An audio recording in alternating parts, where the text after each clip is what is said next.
Parole de Dieu quotidienne. Voyez-vous que l'administration et les contrôles de Dieu du cycle de la vie et de la mort des incroyants sont très exigeants et rigoureux?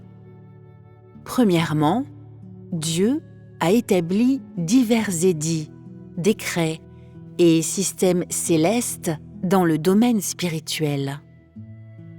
Et après la déclaration de ces édits, décrets et systèmes célestes, ils sont strictement réalisés comme Dieu l'a déterminé par des êtres dans divers postes officiels dans le monde spirituel, et personne n'ose les violer.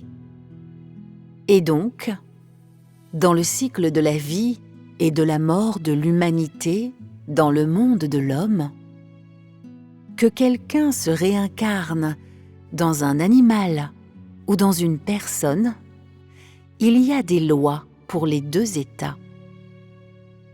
Parce que ces lois viennent de Dieu, personne n'ose les violer et personne n'est en mesure de les violer.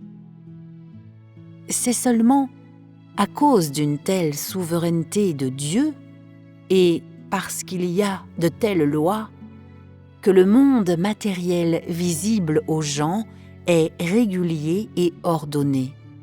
C'est seulement à cause d'une telle souveraineté de Dieu que l'homme est capable de coexister pacifiquement avec l'autre monde qui est complètement invisible à l'humanité et qu'il peut y vivre en harmonie.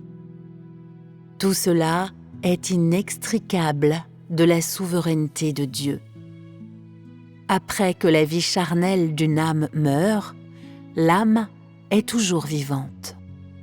Donc, que se passerait-il si elle n'était pas sous l'administration de Dieu?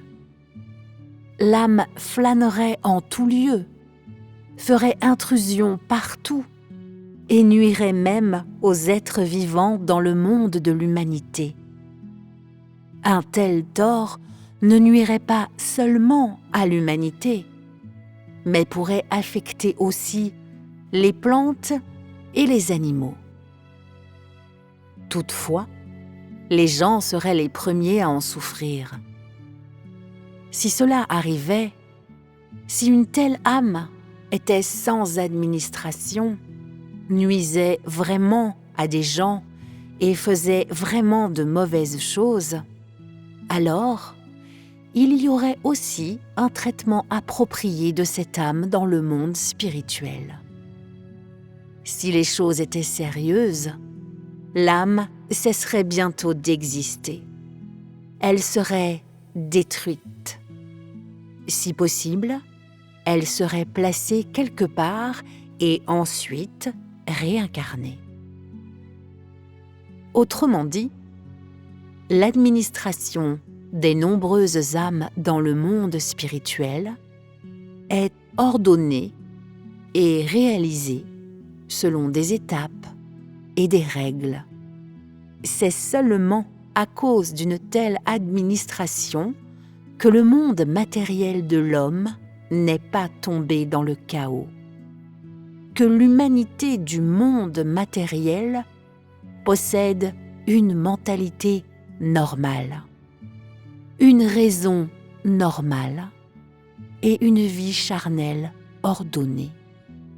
C'est seulement après que l'humanité aura une telle vie normale que ceux qui vivent dans la chair pourront continuer à prospérer et se reproduire à travers les générations.